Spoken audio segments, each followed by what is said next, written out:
Welcome back to the podcast, Indestructible Souls. I am your host, Jonathan Beauregard, and this is the podcast, Indestructible Souls, for the mental wellness of African-American men and boys. I have a special guest today, and we're going to get into some hot topics and good things like that. But before I get started, I wanted to shout out the company. I'm also a licensed marriage and family therapist, a psychotherapist. And so please make sure that you check us out at Beauregard Therapy. We're located in Colton. We're actually a group practice. So please go to the website and find a therapist that can meet your needs. I'm excited about tonight. So I don't know, it's been a few months that I hit you up on Facebook, Instagram, and I was like, yo, I'm checking your show out. Come and do my show. I'll come, invite me on yours. Right. Yeah, I was like, so this is about the collab. Yes. This is about the collaboration. Yeah. This is about the homegirl. We go back to what? The sandbox. Like literally the sandbox. The sandbox. Like, Delma Heights Center. Yes, the kids. It's crazy because I was thinking, like, you know how you know people and you like, where do I know them from? Uh-huh. There's no genesis to it. When it comes to the neighborhood. Like family, exactly. You know, look, this is my cousin. Look, I was always at the house. Might as well be, right? That's it. You know me and Maisha. That's it. Like, we go way back. Thick and thin. And I'm glad to see. At the church, everything. Man, we done been in the church. We done been at the center, baseball, football. Yes, when it was live and safe. Listen. Yeah. I remember when it came unsafe. Yeah, we grew up when it was safe, and unsafe. We was able to walk down the street and say, "Meet me." There you go. Yeah, that's how far we go back. Right. I remember Delma Heights Center when you could play football. Yeah. The cheerleaders, y'all used to have them it was from black and white to black and gold. We was the Bears. Southwest Bears, come on now. Bears. We used to tear it up, right? We was the Bears. So we was the Bears. So we go way back. Hopping in the heights, everything. Yeah. I remember that. Yeah. Absolutely. Yeah. You know, we could go back, man. If we get started on that, that'd be the whole show. You know what I mean? So I'm proud. I appreciate you coming on the show, but that's not why we get here. So let me introduce my guest. I didn't even get to that. So my mama name is Trina Jones. I'm gonna call her Trina Jones. Trina J, Spicy T. That's it. Miss Allen. That's the hoods. Woman of all names. Look, San Bernardino's MC Light. You know what I mean? One of the dopest MCs that definitely came out of the West Side. Oh yeah. Is that a fact or no? That's a fact. Okay, so I'm not lying about that. No, you're not lying. It's a fact. It's a fact. Started right at the table in Delma Heights. Listen, beating on the table. What was it, man? He used to be Box. Remember Mario? And they called him Box with the glasses, and he used to beatbox for us all the time. Absolutely. The glasses were sticking in. Yeah. And he couldn't see. Eyes tiny, but he had beats though, huh? Yeah. I remember. Yes, he did. I remember. He had beats. Yes. So we got the co-host of Pillow Talkz Podcast, Miss Trina J. How y'all doing? So tell them about the podcast. You know what? The podcast is, I wouldn't say it's not for the weak, because we talk about everything, and people like, what is your podcast about? Everything. Okay. It's Pillow Talkz. When you pillow talking, Pillow talking can get you in trouble, but go ahead. But, we keep it 100. We got people that come and say, hey, you know what? I want to talk about, the issues I'm having at home in the bed, or or I don't want to say anything because then they'll know I'm talking about them and all that. Well, what is it then? And they start talking to us and we just put it out there. Okay. You know what I mean? So it's about everything. We talk about relationships. We talk about, we're not the news. So if you want to know what's going on in the world, you can look at that on the news. Right. But we talk about friendship, relationship, what's popping and what's out, the latest trends. Okay. And sometimes we just come on and we just have a conversation, and it's basically like we on speaker letting you hear it. Right. So you want to tell them who your co-host is? So my co-host is Adidas with a Z. We got to add the Z on there. We don't want to get sued. You know what I mean? We don't want to get sued, you know what I mean, by Adidas. But we've been calling her Adidas since I met her in the 9th grade. So we go like 30 something years. You know what I mean? So we both started on the mic. We just called ourselves the Devastating Two. Okay. So in high school, we used to, be on the mic and all that. And then we ended on the mic. As now we're older women, there you go. women and all that. So now here we are on the mic again with Trina J and Adidas Pillow Talkz Podcast. So you can check us out. When do you launch? When do you every post those Wednesday? shows? Every Wednesday at 12 noon. You can catch us on Anchor. It's anchor.fm. Something like that. You can see us on our YouTube. I think it's now Spotify though. Well, yeah, it's both. Okay. So you can catch us on Spotify. You can catch us on Apple. We got a YouTube page. You can check us out on YouTube. You can look us up, Trina J and Adidas, because when you go to Pillow Talkz, it seems like a million Pillow Talkz pop up. So Trina J and Adidas with a Z. Exactly. Trina J and Adidas with a Z. That's how you can find us, Pillow Talkz.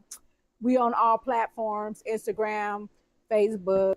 Absolutely. All those. So, yeah. So, thank you for coming on. You're welcome. As you know, you're a homegirl. We go back. But you're also known from the West Side as an MC.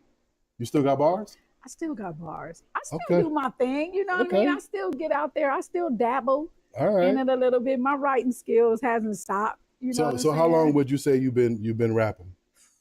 Shoot, man, I started rapping. Oh my goodness! I think I started like maybe in junior high. I was in junior high doing my thing, and then I really figured that I was good at it because I was good at writing poetry. Okay. And I was like, that's all this is.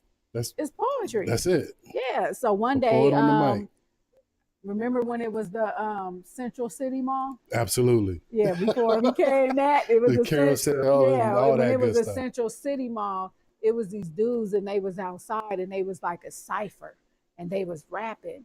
And I remember I just was like, dang, they up there rapping and I know it. So I just came up out of nowhere and just hopped in the cipher and just started rapping against everybody. Did you freestyle? Oh, I was doing my thing. Okay. And then we end up being a crew. When I was like the only female. So question, did you ever get down, and this is a footnote, my cousin Monty, who's from Delma Heights, so they was a DJ back in, did you ever get down with them? Yeah, Dog Pound Crew? No, they were the dog, was it the Dog Pound Crew back in the day? I think they was a dog. It was him, Monty. Was it the Dog Pound? It was something dog something. Something, it was, and look. But they were DJ crew. But what I had Monty, I had him as a manager.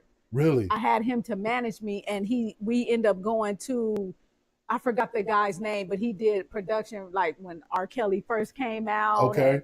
And like a lot of other artists and stuff that he did. And then he introduced me to, I believe it was his cousin, because his cousin rapped.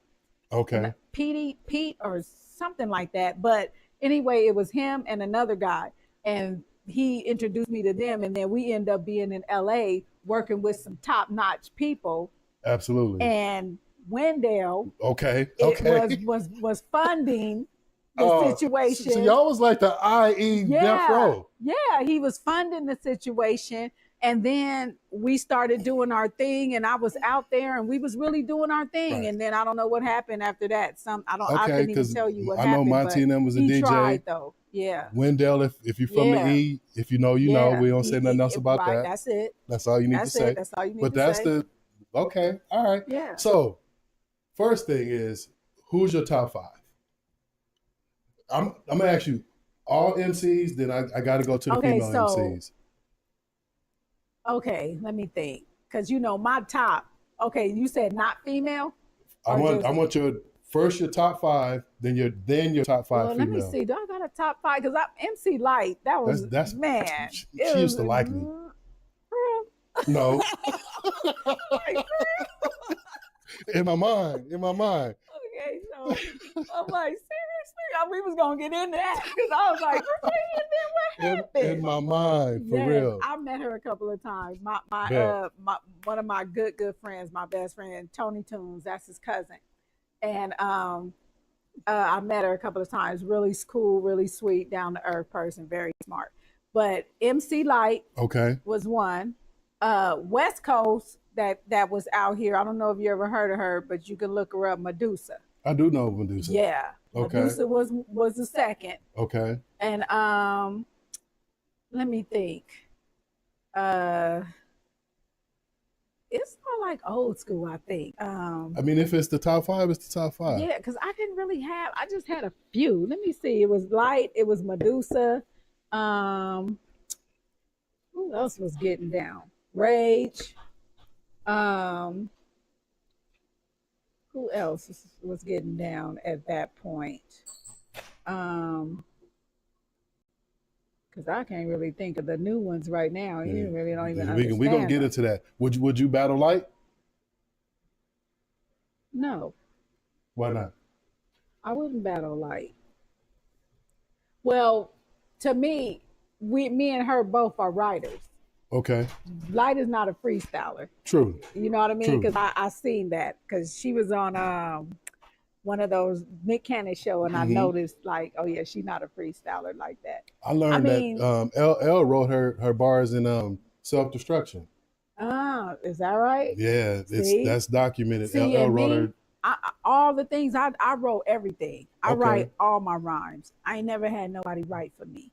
Gotcha. I wrote all my stuff. You know what I mean? I was a hell of a writer.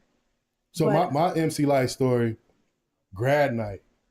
We went to grad night. You know how they had the small stages with the different artists. I'm in the front row, MC Light.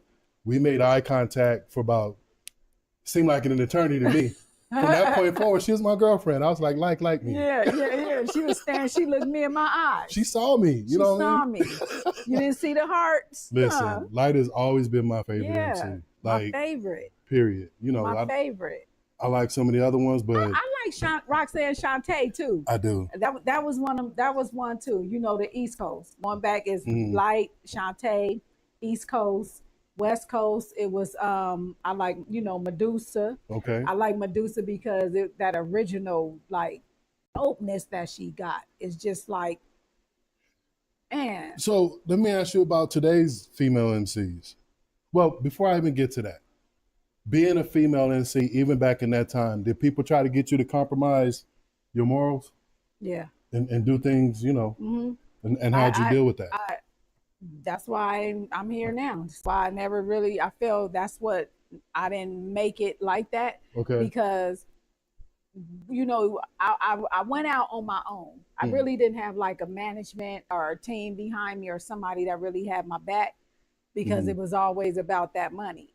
Well, right now, we ain't got the money. You know what I mean? And then I met up with like producers who I did songs and things like that with, but then it ended up being, what's up with me and you? Right.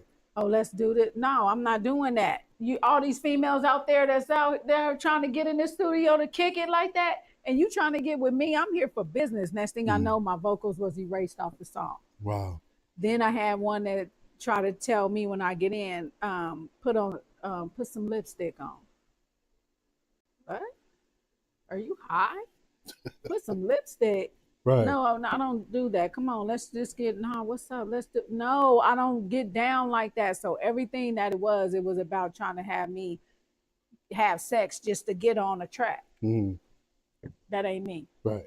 So I'm good. You see it a lot today. Yeah. With the female MCs, but even other avenues of entertainment where they like, if you don't get on the casting couch, then your career don't blow. Yeah.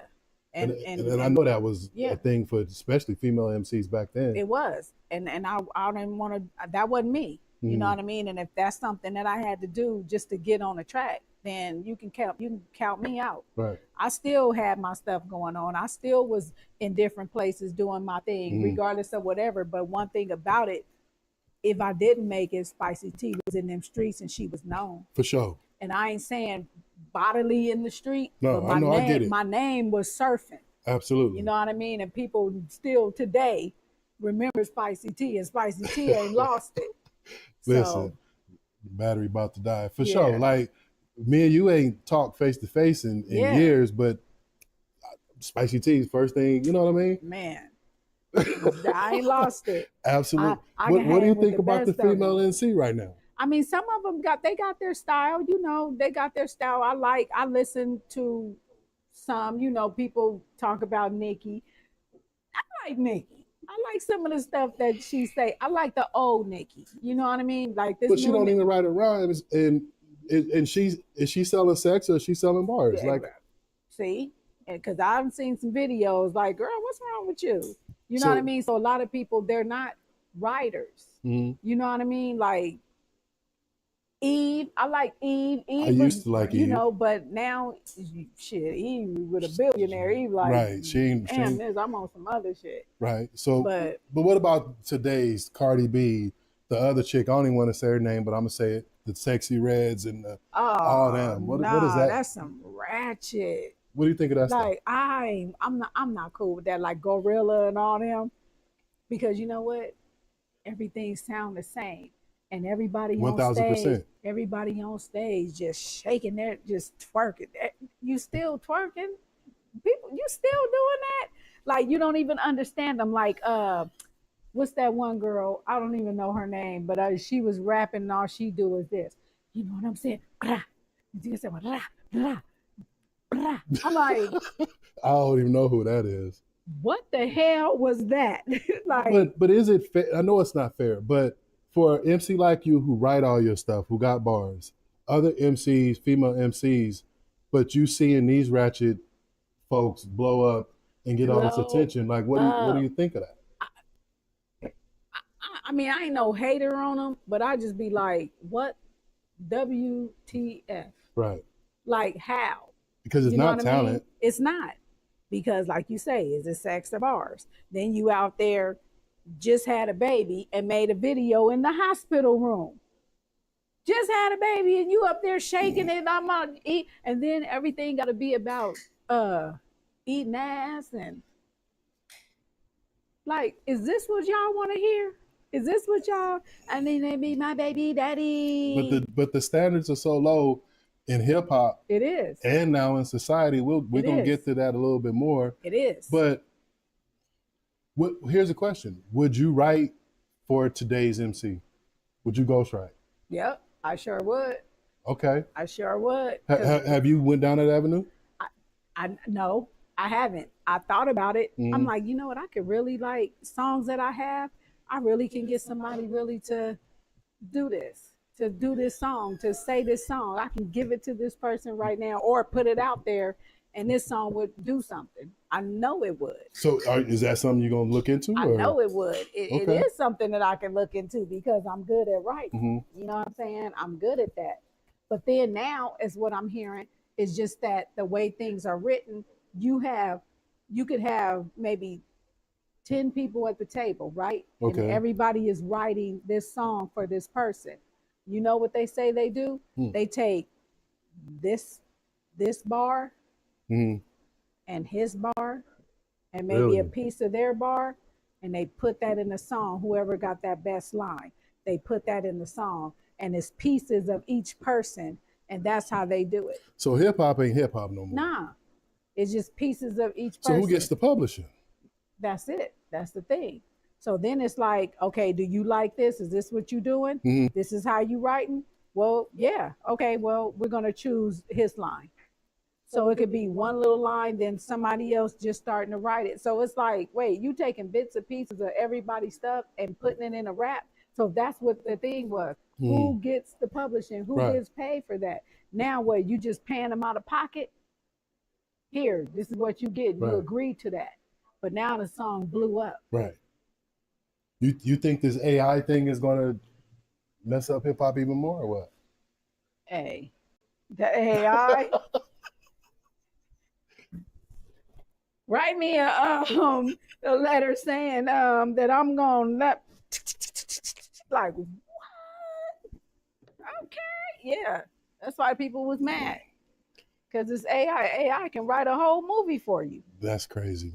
A whole movie. This AI is no joke. And especially if you getting deeper into it. See, I'm on the free stuff. Okay. See, I know people who paying for that extra.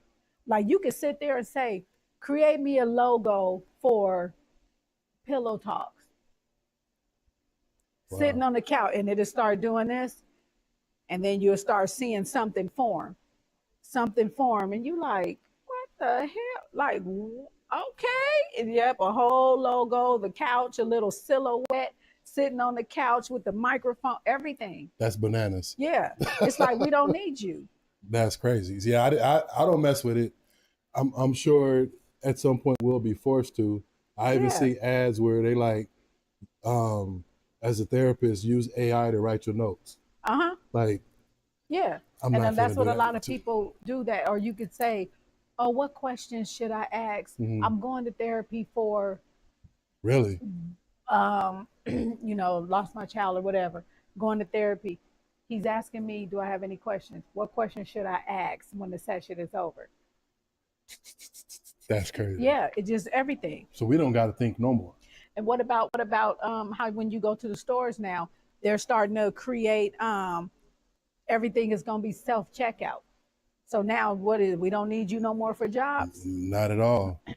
Not at all. We don't need you for that. So it's self-checkout. Okay. Everything is getting to that point. So last question about hip hop. Is hip hop dead? You know what?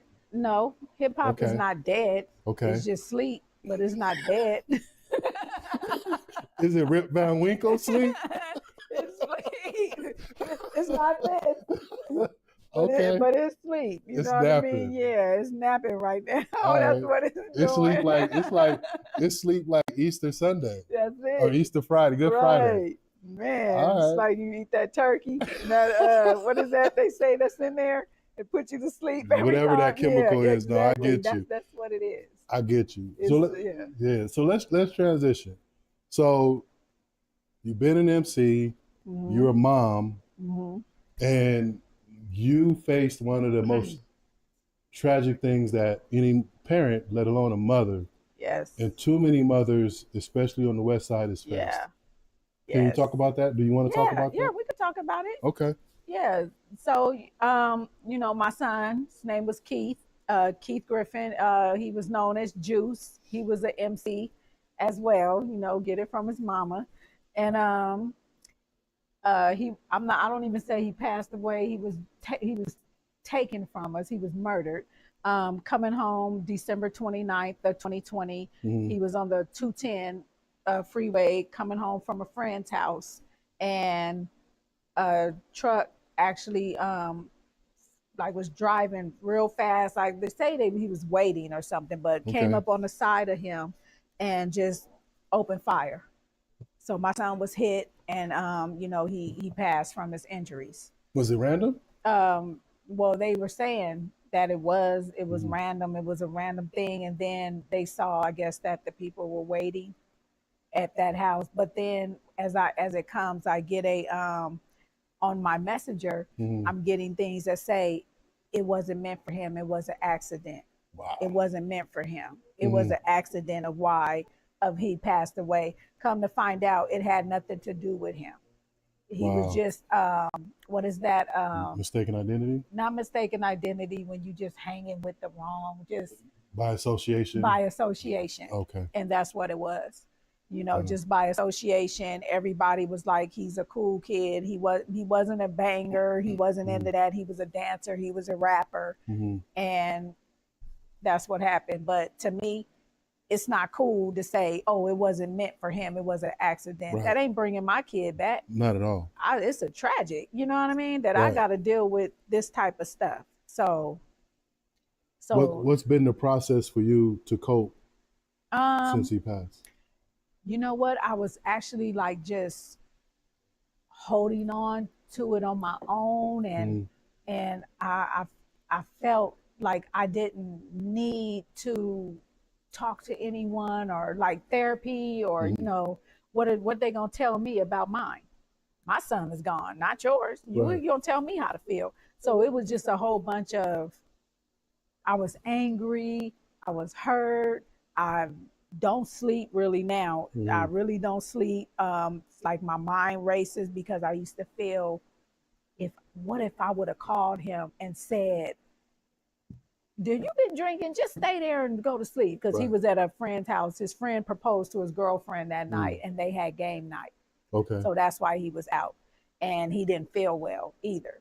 And I'm like, if I just would have said this or if I would have said that. So the way I was coping, I was blame gaming on myself. You know what I'm saying? And I was putting the blame and I was not wanting to talk. And then I would go out and I would zip up in this happy face suit.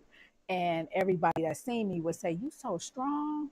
You're so strong." Because I'll be like, "Hey, how are you? How are you? I'm fine." Right. You know what I mean? So that's the way I was coping. I always feel I'm fine and I'm happy. And look at me, I'm smiling. Right. And to where I was really feeling like, you know, I was carrying this weight like a raft. I was putting everything on this raft and I was carrying it and it was bringing me down, you know what I mean? And I was just feeling, I think I was doing that because I didn't want to.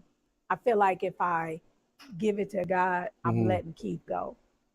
You know what I mean? So that's the thing I've been dealing with of when people say you got to let go like that. Right.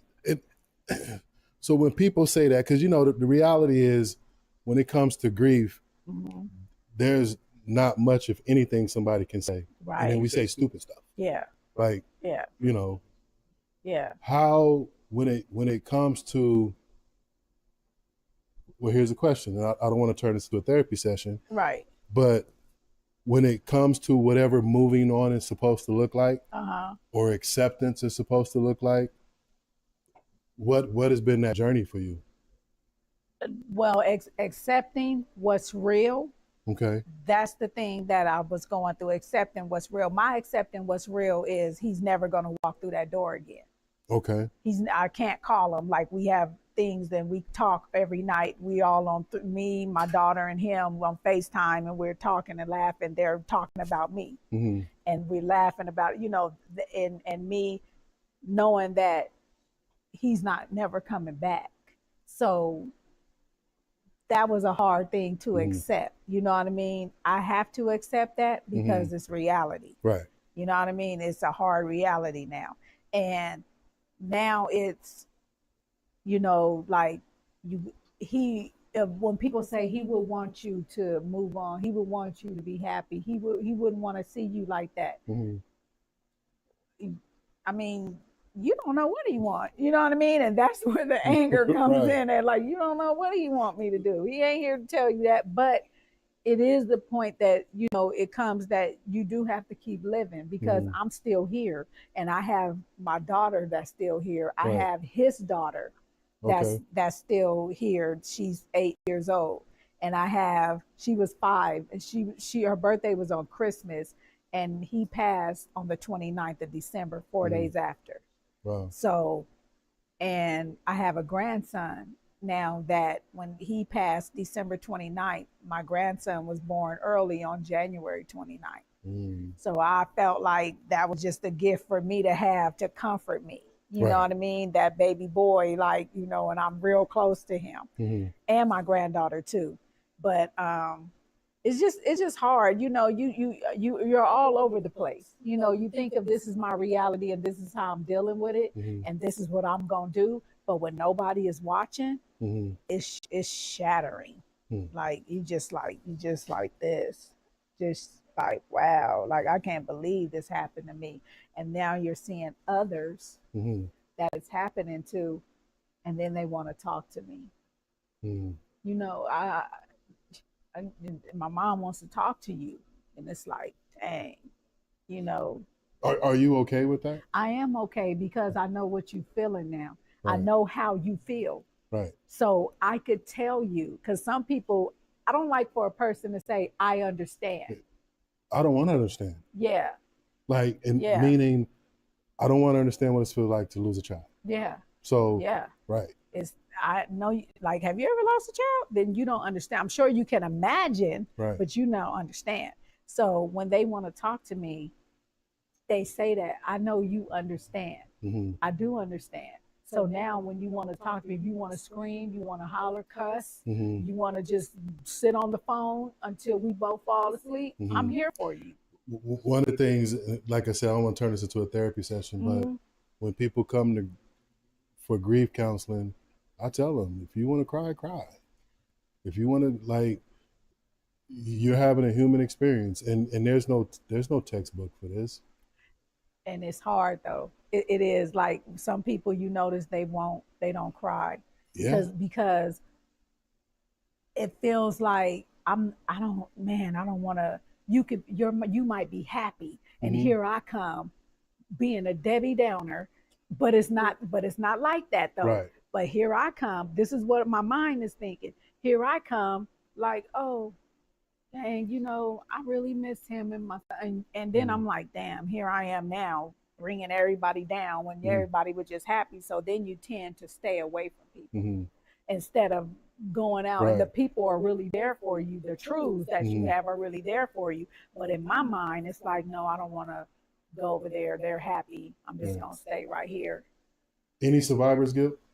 Yes, I did have survivor's guilt, and yes, that's what hurt me the most because I'm like, it should have been me. I should have been the one. How did he go before me? I'm the mother, and maybe if I would have called him that night, he would have turned this way, or maybe if I would have done that, and that was the survivor's guilt of blaming myself about all the things that happened, and in reality dude could have just probably kicked in the door and did it there. You know what I mean? Or he could have died of COVID, cancer, anything. Right. That was the number. But with me, it's survivor's guilt. And I do experience that still. That's why it's so hard when they say let go and let God. I feel like if I'm letting go, now I'm giving up. Right. You know what I mean? Like, I can't let Keith go. I'm giving up on Keith. And, no, I'm just going to hold on to him. And I'm not going to let it go, and I was angry at everybody, God, everybody, because I was like, why would you do that? His friend got shot 5 times, that he was over to the house with his friend got hit 5 times, and my son was there at his bedside at the hospital, there with him. My son get hit twice, and he's gone. But the organs that it hit. 2 questions, and I want to move on. What's your belief about death and the afterlife at this point? I mean, with death, I guess with death is like that's it. You're gone. You're dead. That's death. No more. Afterlife, when they say I'll see you again, I do believe that. Okay. I do believe it, and I do believe that they come to you. You know what I mean? Because my son, I moved from this. I was living in an apartment, a townhome in Ontario for a long time, and then now I'm in a house, and then I got my parents with me. He's very close to me, my mama, and my dad. He's very close to my parents, and when he came to me, I looked and he was standing there, but he was far away, but his face was 3D. I couldn't touch him, but he was this close, like me and you, and he was smiling. Like, yeah, Mom, you got your place. You've been wanting to move into a house, like you did it, and then you got Grandma and Papa with you. You know what I mean? And everything has just been like that. So I do believe that, yeah, I will see you again, and I do believe that they come to you. And I do believe that when he first passed, I felt that freezing cold around me in my house, like where I was like, ooh, shoot, it's cold. What the heck? Like that, like freezing. And then it just warmed up. Wow. I promise you. I'm telling you. And his daughter, Trinity's 8 years old. And Trinity calls me and says, Grandma, I'm not lying. I'm not lying. I seen my daddy. He came to me and he was limping and he was crying. And I don't know why he was limping. He hurt his leg. 2 years later, I found out where he was hit. The first hit him in the buttocks and it bounced off his pelvic and came out his stomach. So you get hit there. Exactly. Right. She didn't know that. We didn't know that. But when she saw him, he was limping. Wow. And this is from a 6-year-old child. Right. You know what I mean? Absolutely. So, I yeah. believe children So see angels all the time. Yeah. Where do you find your peace at right now? You know what? I find my piece of my businesses that I started. So I got the Succulent Vibes, Okay. which we do the photo booth, the 360, and Succulent Vibes came from Keith. 6 months prior to his death, I was married in June, and Keith loved to dress. He loved to dress. He thought he was just a fashionista. He just was all that, and he always say he was succulent. Okay. Like, yeah, look at me, mom, succulent. And then at his when he passed, his friends came up to me and was like at the repast and was like, you know, Keith was a whole vibe. He was a vibe. He made everybody laugh, everything. So one day I was sitting there and I was like, I just want to start something to keep his spirit alive, because he always used to do that. Like, what can I do? And I was like, damn, you know, maybe I'll start a photo booth business, bring people together that love to take photos, do all this stuff.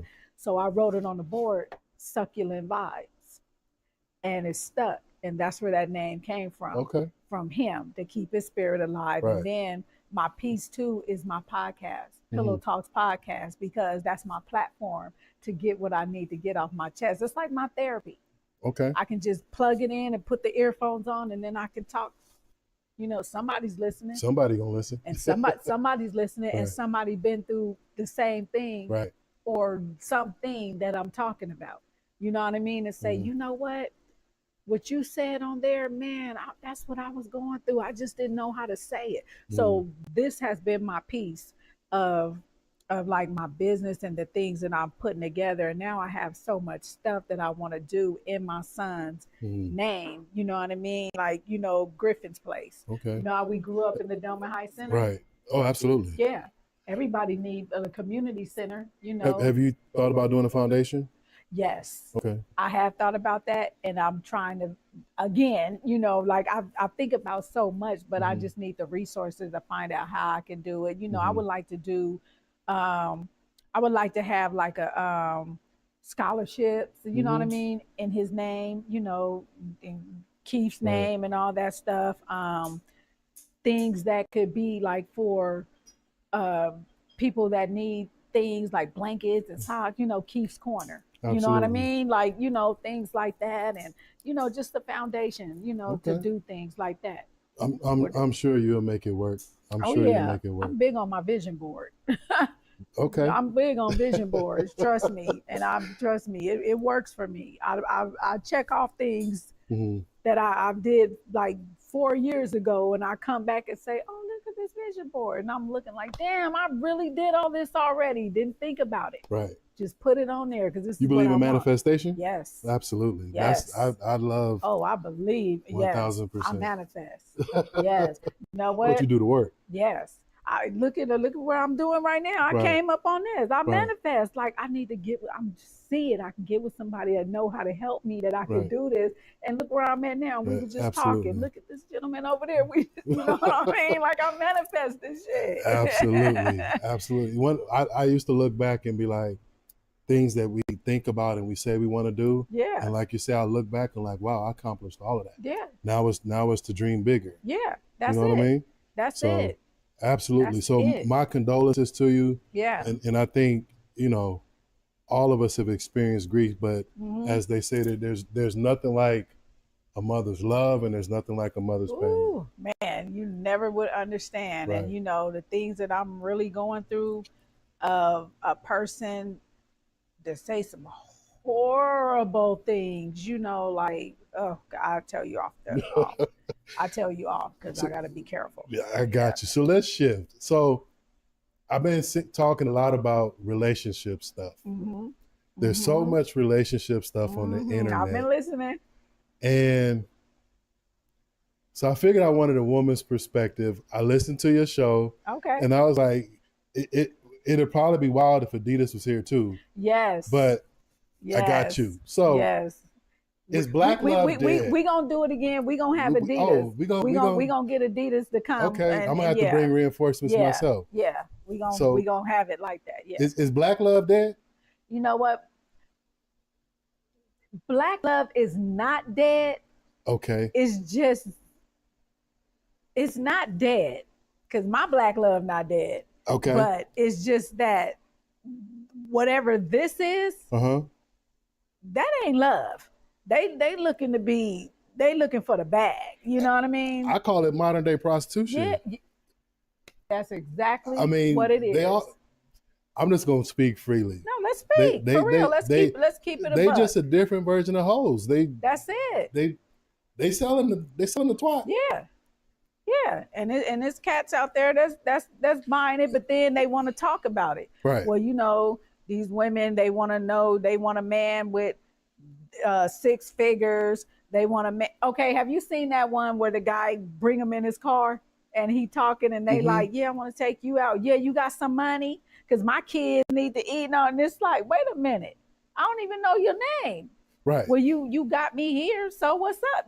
That type of stuff, and it is modern day prostitution, and they feel like they want all this money, this take me to this place. You taking me to the Cheesecake Factory? I don't see nothing wrong with it. Tell me something, because I don't know. Am I a cheap date? Because I happen to like the Cheesecake Factory. I don't see anything wrong with it. Matter of fact, I can use some warm crab dip right now. Listen, I think the Cheesecake Factory is fine. Me and my daughter had the discussion. She said the only issue she had with it is because it's crowded.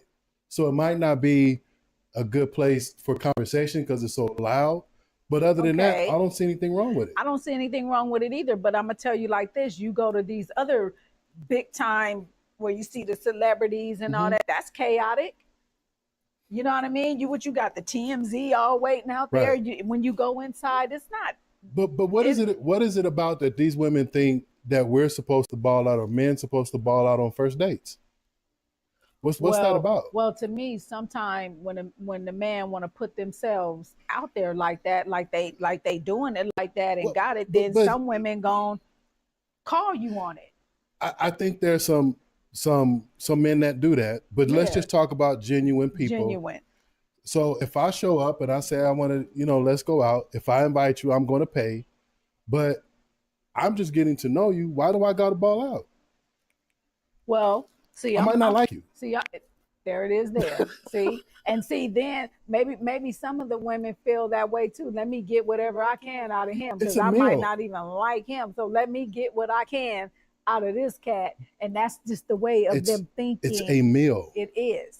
But see, sometimes these women, when it's a meal, see, they thinking they doing it. And in our grown mind, it's like, girl, that's a meal. That's it. That's just some food. But it was $100 though for this. Yeah, I got it. You know what I mean? It's like, but you don't got it. No. Somebody else paying for it. Somebody else, exactly. But I'm saying that's just how some think. So that. Here's the thing. So, let me tell you me. That's not me. See, I've never been that way too. I feel like if me personally, I can buy myself this whole fat meal right here if I want to. I can buy myself that. So, but I've never been that type of person. So when I'm seeing this stuff happen, it's kind of baffling because I'm like, what the hell? But how do you raise kids in this culture, especially when it comes to dating, marriage, and so forth? Well, shit, because they keep looking at what's on social media is just taking over. So social media got these women thinking like that. They got these women thinking that they can look like that and when they looking on Fashion Nova and see and then they buy the same dress. Look, they buy the same dress and they don't look like that. What is it from Shein? Is that where people shop? Shein and all this stuff and they don't look like that because they're all made up and put together. You know what I'm saying? Okay. And I don't care about who doing, whatever plastic surgery. If that's what you into, that's what you into. But damn it, let's just not go. But people get clowned for natural beauty. That's what I'm saying. That's why I say social media got people twisted.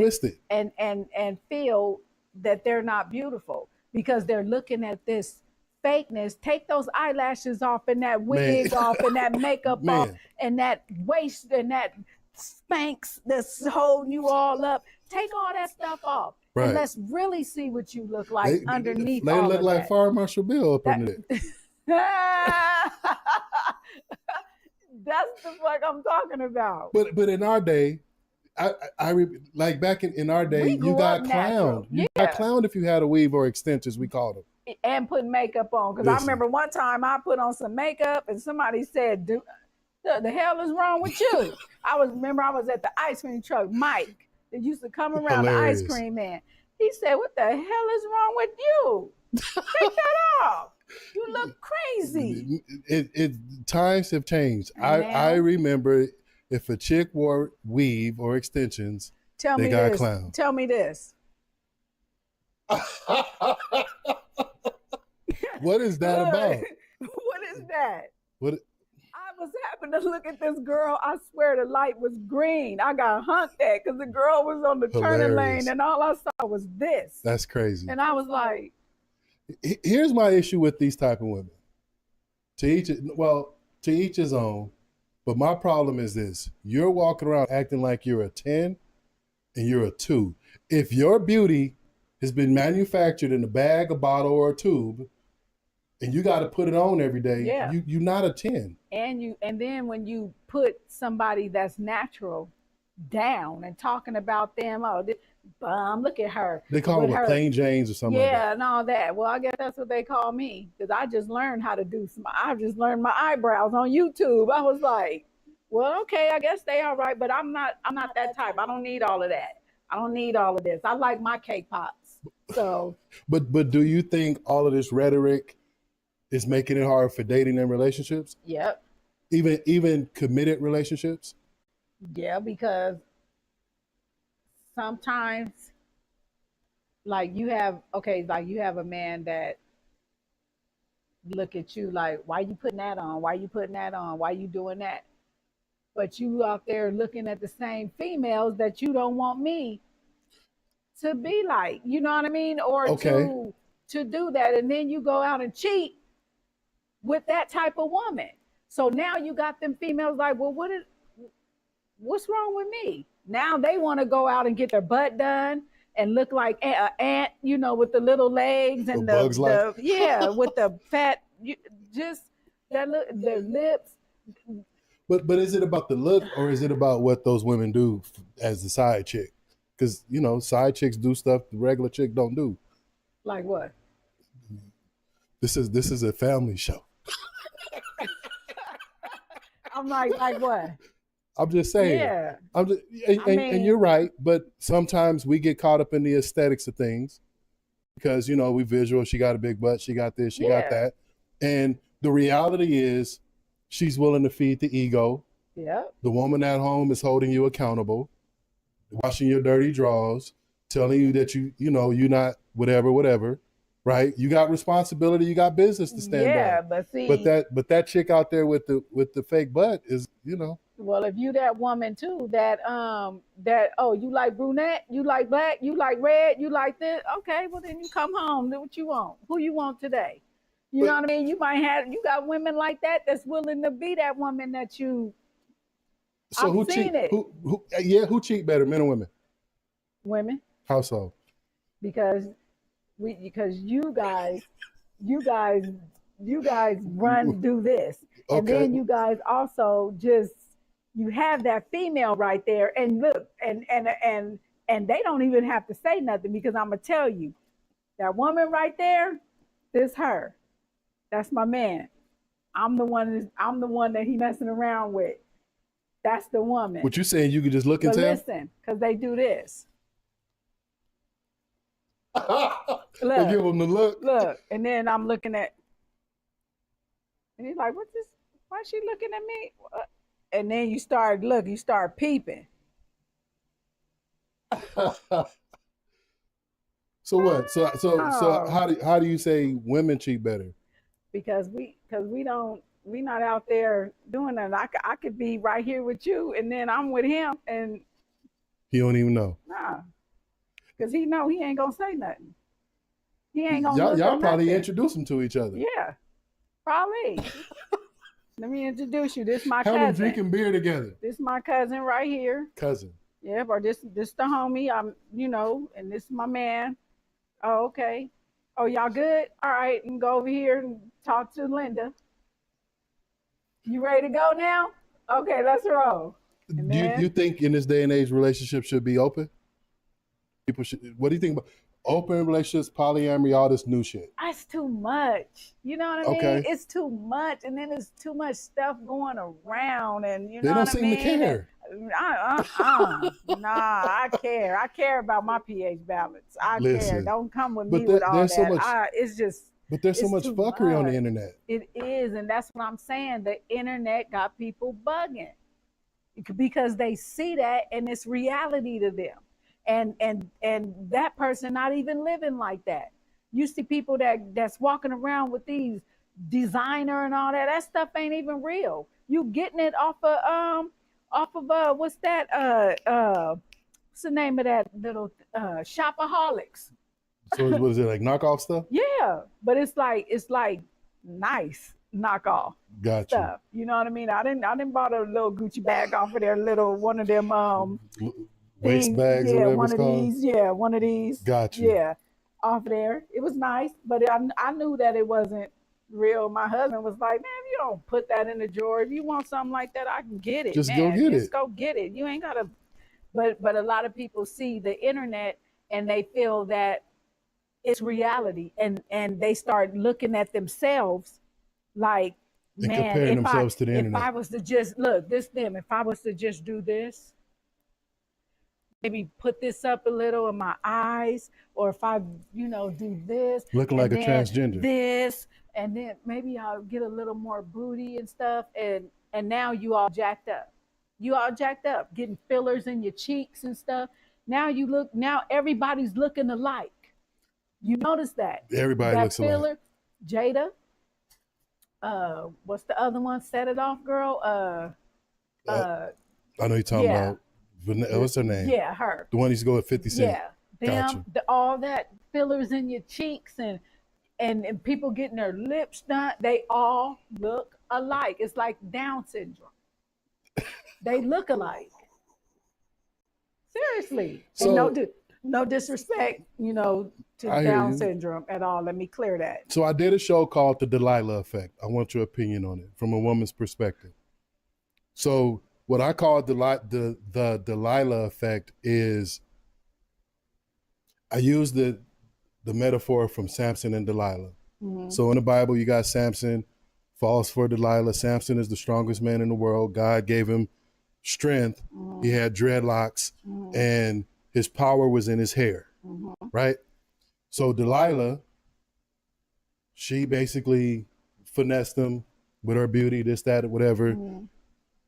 Told his secret of where his power was. She told the enemy that his power was in his hair. Boom. They cut his hair off. Mm-hmm. He loses his power. They capture him. Blah, blah, blah. Right. So here's the metaphor of the Delilah effect. Men are supposed to have purpose. Men should be on the business of building their kingdom, mm-hmm. standing on God's business. Mm-hmm. But when they lose focus and put it on a woman, now, when they lose that focus, then they lose their power, they lose their ability mm-hmm. to build their kingdom. So I put it on the responsibility on men not having purpose mm-hmm. and not being focused. Right. And then I put on the flip side of women want to be the man's purpose. Women want to be, everything is about me, and your purpose and who you are as a person mm-hmm. comes second. Meaning that's of the man, right? Who they are, right? So I think men fall when they shift from their purpose of building their kingdom, being about their business, mm-hmm. protecting their family, protecting their kingdom, mm-hmm. when everything becomes about you. Yeah. What do you think about that? That's true. I believe that, because too, that's why you get those that say, the women, how they say they always running their mouth talking mess. You ain't doing, I'm doing this. If it wasn't for me, you wouldn't be. That's where that happens at. Right. Because now it's like everything is on me and I'm doing it, and I don't respect you. I don't have to really respect you because right. you're just here and you can get out, and you know what I mean? Knowing that, damn. Basically, okay, we were just talking about that. Mm-hmm. Adidas was asking me on our show that's going to be out tomorrow. So asking me, have you ever been a Karen? So when I said a Karen, I'm like, what do you mean? Like a Karen? Like the Karen they talk about? She said, no. Do you watch Sisters, Tyler Perry? And I Okay. said, what are you saying? She said, remember how Zach and Karen were together and Zach didn't have a job, didn't have no money, riding a bike while she had a car, while Mm-hmm. she was holding it down, and how she was disrespecting him. Mm-hmm. And you don't got nothing. You sorry, you ride a bike and all that, and had him feeling a certain way. But one day it flipped and she put him out. And then he came up. Okay. You know what I mean? Like on some real dough where he came up, like legit, like came up. Right. And now it's like, you're doing me. Now she's the victim. You're doing me like this. You got this. Now you're with somebody else doing all the things that I want to do and blah, blah, blah, blah, blah. So we were discussing that. And it was like, well, you got to understand something. Some women do that. And I've seen it when a man is like down, Mm-hmm. or the flip side, he loses stuff and now she's carrying it. Now you're talking to this man like he never was nothing, Right. instead of holding it down with him and bringing him back up to you the man, you still the man regardless of whatever, you still the man. Because I'm gonna tell you something, if I ever come up, I'm retiring mine. You ain't gonna, you don't even have to Absolutely. worry about getting in that truck and doing Right. nothing. So the flip side, not the flip side that, but to add to that is, I believe, if now the key to this is finding a man with purpose, with drive, with ambition, whatever it may be. It's his job to keep focused on his kingdom, Yep. and it's your job to support that. Yep. And supporting and of what, like keeping everything, holding down Holding it down. the yeah. Being his cheerleader. Yeah. I say it like this. Yeah. You're supposed to be his Holy Ghost. Yeah. You're supposed to be Yeah. his comforter. Yeah. You're supposed to believe in his dream. You're supposed to check his blind spots. Yep. So if he's on his purpose and you see a blind spot, meaning he's falling off, he ain't taking care of himself, he, Oh yeah. he got bad friends or whatever, you're supposed to, That's me. as they say, get his me. six. Yeah. You're supposed to check his blind spots. Yeah. And I think I never heard it like that. Right. But that's it right there. Too many women want to be out in front, so you can't see his blind spots. Well, like I say again, that's what everybody's trying to be like. You watching these reality shows, you watching all this stuff is supporting that behavior. So if you were to be in a group of young girls and you're trying to deprogram from this mess they're seeing, what advice would you give them when it comes to relationships? Don't compare your relationship to this mess right here. Okay. Don't come trying to make this right here your reality. The standard. Yeah, don't do that, because that's not how it is. You know what I mean? Like my daughter is like me. I tell her that all the time. You see this right here? That's not reality. That's not real. That's scripted. Right. They got to keep walking back to get that shot. Right. This is reality. So don't bring that mess over here. Absolutely. And think this is going to be the reality of what you see going on right there. Y'all at dinner, y'all this, y'all that. You're not going to be at the dinner in the restaurant every single day. You're going to be at home eating that bologna sandwich that you did fried on the stove.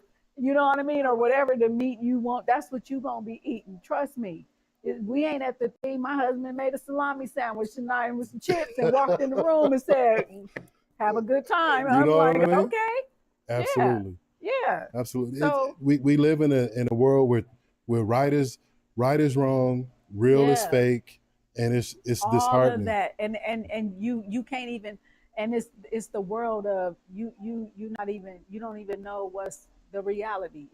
That all this is your reality. You just see past your nose. Right.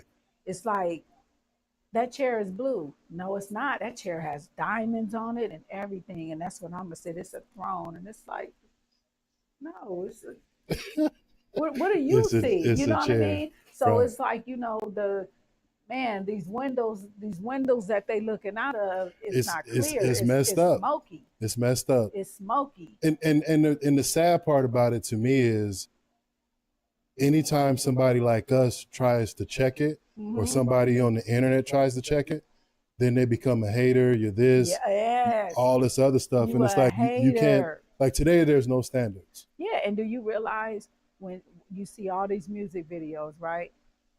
That stuff ain't theirs. That stuff is rented. For sure. It's rented out. And have you ever watched MTV Cribs? Mm-hmm. Do you notice you don't see one photo of that person, family pictures, none of that stuff? None of that. All that stuff was rented. Because it's not theirs. It's Not rented, and they do it as somebody else's stuff. It's spotless, everything. Nothing's in the fridge, nothing. But it's people that don't see that realistic environment. They just like, ooh, that's how I want to be. I want to live like that. I want 7 cars. And it ain't real. Yeah. I want the model, the Instagram model broad that's going to be by my side, and it ain't even real. I just did a show real quick. The last show I did was talking about basically how salaries are broken down in this, in America. Mm-hmm. You see all these people with all this flash, and only 10% of the people in this country make over 6 figures. Yeah. Well, you look at the internet, you're thinking everybody makes 6 figures. Nah. And it's just not a reality, but they're out there flossing. Yeah. So it's crazy. Because I will still look for mine. When I get my check, I'll be like, listen, is it something else? Is it missing? I tell you like this, if you're making over 6 figures, you ain't flossing because you know the IRS is coming to get that. Play. Minimum of 25%. Play. They're coming to get it. Exactly. The first time I made over 6 figures and the tax man hit me with the tax bill, I'm like, what's the point?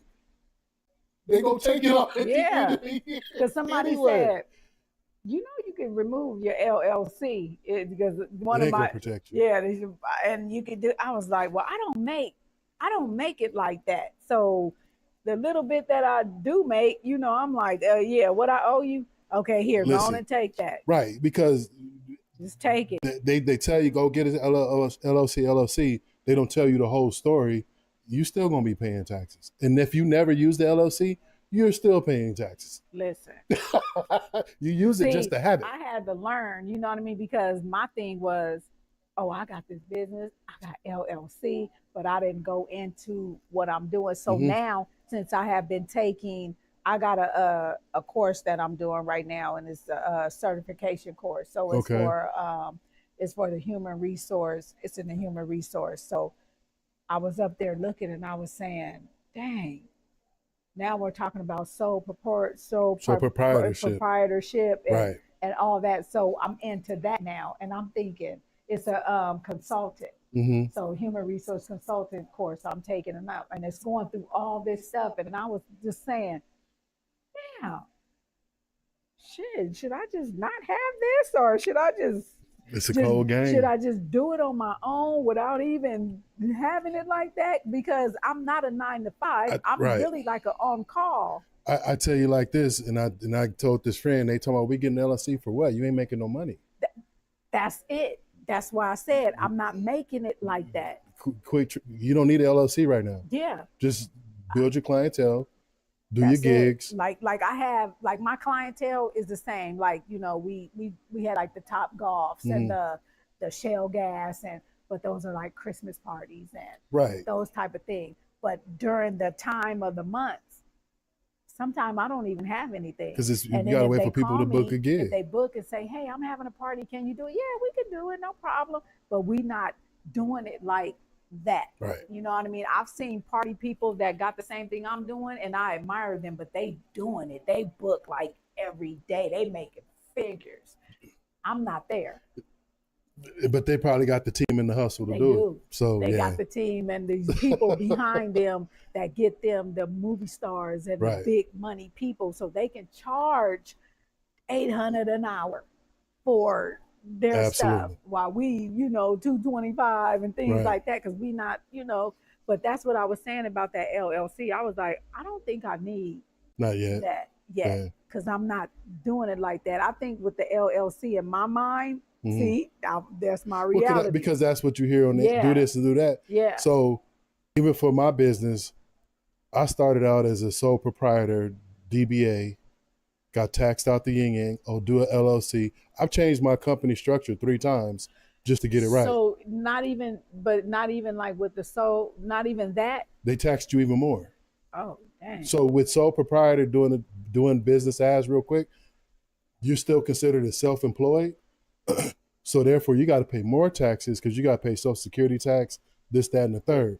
So they tax you even more. Now, LLC, I can write all this stuff off. No, you can't. The IRS don't know if that's personal or yours. See, and that's the thing we do. It's like like gas and this and there that. You go. We was like, well, we don't know. You putting that in your own car in your name. Ooh. Then it was, now I got to transfer from an LLC because I'm a licensed professional. I got to go from an LLC to a professional corporation, right?